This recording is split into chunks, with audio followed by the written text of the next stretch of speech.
today we've talked about public-private partnerships, we've talked about innovation, the importance of urban solutions, and now we're going to talk about the role of venture capital and startups in achieving our climate goals.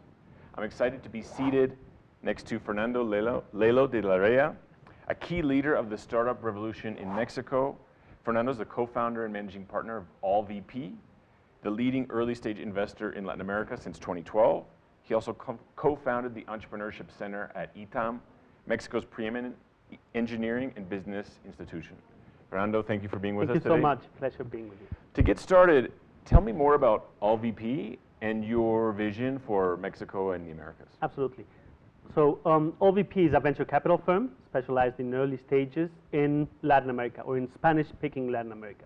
What we believe is twofold. First, there is a need for innovation and the need for financing this entrepreneurship movement in Latin America to allow for entrepreneurs to bring new products and services to this growing young digital mass of people in our countries to really improve our conditions of life.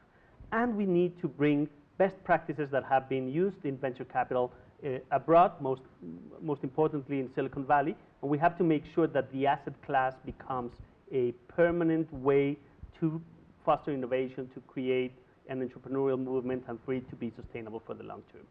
We manage about $350 million. We've invested in about 45 different companies in different sectors. So we do things in fintech, things in human capital, that is education, healthcare, jobs. We do future of commerce, that is e-commerce, marketplaces, and so on. And we do smart cities. We do things in mobility, logistics, prop tech, green energies, and so on. So as you're probably aware, there's a huge funding gap in terms of what is needed to combat climate change. I think it's at least $100 billion every year for developing countries that's needed, and probably trillions more. Do you feel that there's this responsibility from venture capital and the whole startup movement in the Americas and Mexico, around the world, to help combat climate change and invest more in sustainability? Absolutely. So our way of approaching it is we say we are investing in formidable founders that are solving Latin America's most important problems. And we absolutely believe that climate change is one of those most important problems. And we have a responsibility not only as investors, but as just citizens, to make sure that we are doing something to fight this climate change. There are new technologies that are coming through different spaces and different technologies, and we have to make sure that the new companies that are being born in Latin America address those problems. It's twofold. It has to come from entrepreneurs identifying these problems and really wanting to solve them, and then the money has to flow, and we do have that responsibility for making sure that we are contributing to it. And what can venture capitalists and VC investors do more of, you think, to put a focus on sustainability or be part of the solution? So I think the focus that venture capital can have is on breakthrough technologies. Most investors are used to investing in things that have very certain cash flows and utility-like projects that you know exactly what's going to happen in the years to come, that have very low yields, and that operate in environments of high certainty. And venture capital, by definition, operates under high uncertainty, and that gives us an edge, I think, to become better investors at these new technologies, at these new ways of approaching the problem that are responding to very new conditions in the market, in the economic dynamics, in the demographics. And because we have this mindset that is different from traditional investment in how do you make things happen. Don't worry about the downside. Just how would it look if things come out working? I think we have that condition to really bring new solutions and bring new ideas. And as venture capital and as innovation just becomes more global, best ideas are coming from anywhere.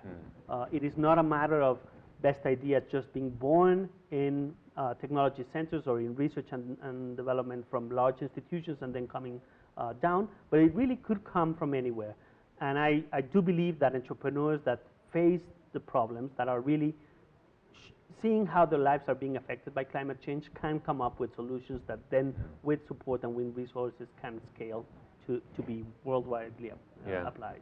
And as a venture capitalist and investor, somebody who cares deeply about startups and Mexico and the Americas, what would you say to leaders in the public sector or even in multilateral institutions? How can they better engage with you? Yes, so that is fascinating. I used to work in the energy sector, so I do know the public agents and how they approach energies and renewables, and it is a different mindset. It's a different conception of how to create the incentives for innovation. It is not only about regulating, it is not only about controlling, but it's about promoting innovation and promoting for good ideas to come out. And the main difference is you have to have a big tolerance for failure.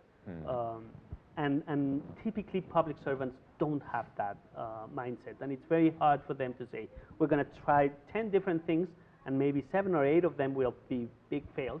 And that is okay. That is part of the innovation process.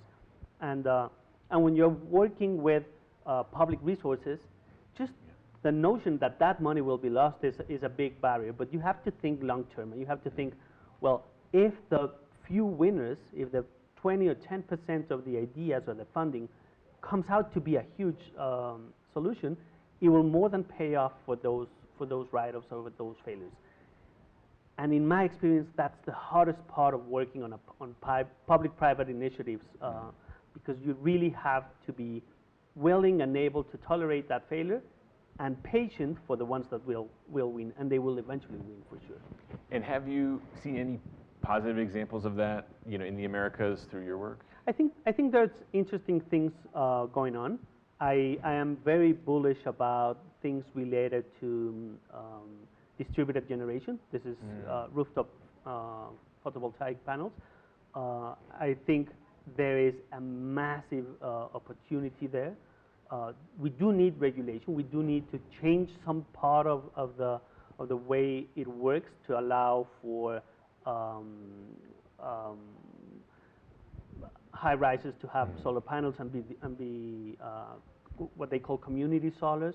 We need more incentives. When you see what happened in Europe and the big transformation towards solar, it had to do with tax incentives, with tariff incentives.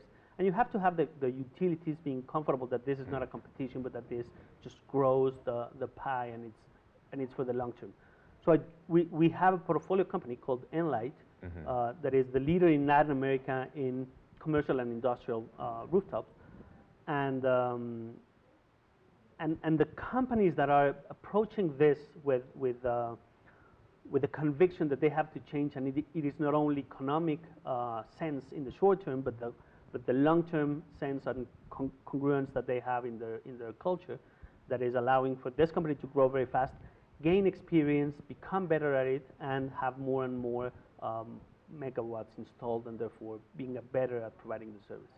So I'm bullish with that, and I think that's sort of the tip of the iceberg of what will come. I think new technologies are coming. I think wind will also have great opportunities. I'm a true believer in electric vehicles in Latin America.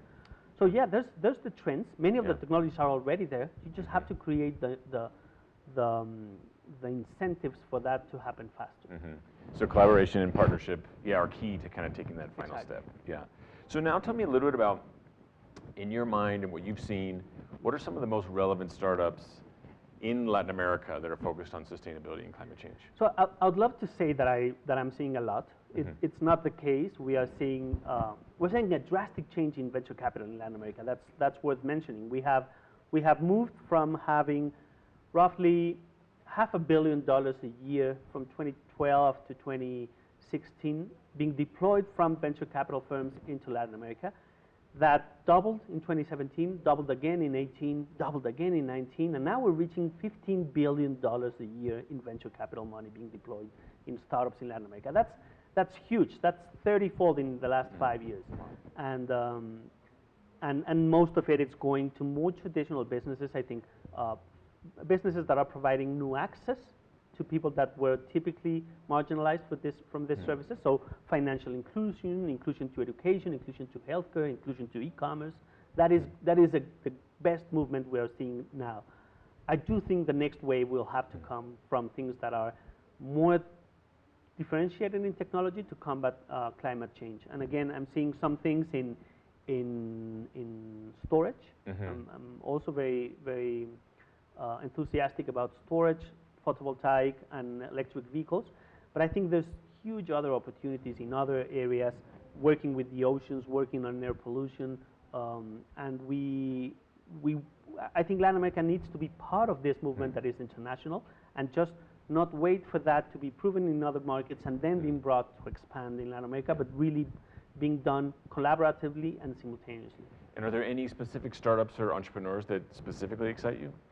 So I'm super excited about Enlight. I'm super excited about a company called E3, again on a portfolio, and then we need to see more. I would love for this to be a good way to find new opportunities.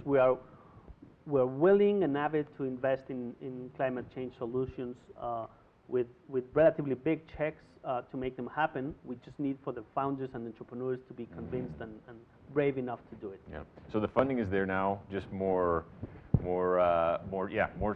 supply from startups. Exactly. And I think the demand is there from the market. So it's putting Yes, putting that all together. I'd love to hear your thoughts on how you think the U.S. and Mexico can collaborate more to promote sustainability and climate change. I think Mexico and the U.S. have had a long history of this collaboration, and sometimes it's the narratives that work well. There is climate change already in the agenda in the U.S. I think Mexico needs to start talking more about it, regardless of what the public policy or the messages are. From the private sector, we need to address it. We need to make it more visible, and there's some collaborations that are public-private and that are U.S.-Mexico that would make a lot of sense. One that comes to my mind is just the trade corridor that Mexico and the U.S. and the borders play. There's literally thousands of trucks going through the border every day, and just sending that kind of initiative, saying how are we going to transform and reduce the pollution or the emissions from this trading corridor could send a good signal. What are the advantages of crowding out containers that are crossing the oceans versus producing in Mexico and then being more integrated with this mandate at the center? So I do see a lot of opportunities that are built on the basis of what the collaboration has worked with. This is Maquila, this is auto parts, this is the trade corridor, and we can just emphasize that the transformation is going towards industries that are being more proactive towards climate change. And what about energy? You know, you talked before about solar power, wind power. Do you see any opportunities there in clean energy across borders, or is that more complicated? No, I think the rules of the market are there. We could easily be importing more clean energies now. There is unfortunately some changes in the advancements of the power policy in Mexico. So there's again coming fuel oil and diesel and these dirty fossil oils, fuels coming back. But there's tons of good projects in wind and in solar, utility scale that are there, that do have the financing, and they just need to be plugged in and again sort of reshift the curve of supply.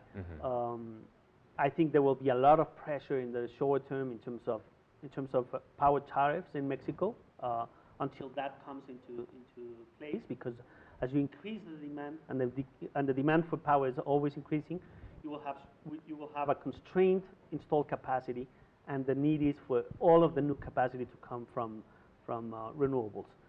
Those are unplanned, but until you have them, I think imports will play a larger role. Got it. No, that's great. That's interesting and exciting stuff. I know. So finally, a lot of the conversation in the media and the reports from the UN about climate change are pretty devastating and alarming. And today we're trying to talk about solutions. But I do want to ask you, Do you feel optimistic about the future? And if so, please share with Yes. why. So I'm very optimistic. I think it comes with the job description. Venture capitalists do have to be very optimistic, and that has to do with we are always thinking that how things look if what we are looking at turns out to work out very well, and we do see a massive pool of talent in Latin America. So very talented young women and men that are launching new companies and that do understand that the entrepreneurial path is a way to transform our countries. And they have access to information, they have access to money now. So it is, in my view, a matter of putting this at the center of the agenda so that somebody who's really struggling with problems that are associated to climate change say, I could make a change, there's the money, this is important, I will have the attention, I will have the resources, and I'm just going to do it. And if many people worldwide are doing that at the same time, there's no reason not to be optimistic. Yeah. Thank you, Fernando, for that important conversation, and thank you for being with us here today. We've heard from a number of interesting voices, including the State Department. We've had the regional view. We've heard from people in the public and private sector, including our partners at Coca-Cola. Now we are honored to have special remarks from Marta Delgado, Undersecretary for Multilateral Affairs and Human Rights at the Mexican Ministry of Foreign Affairs.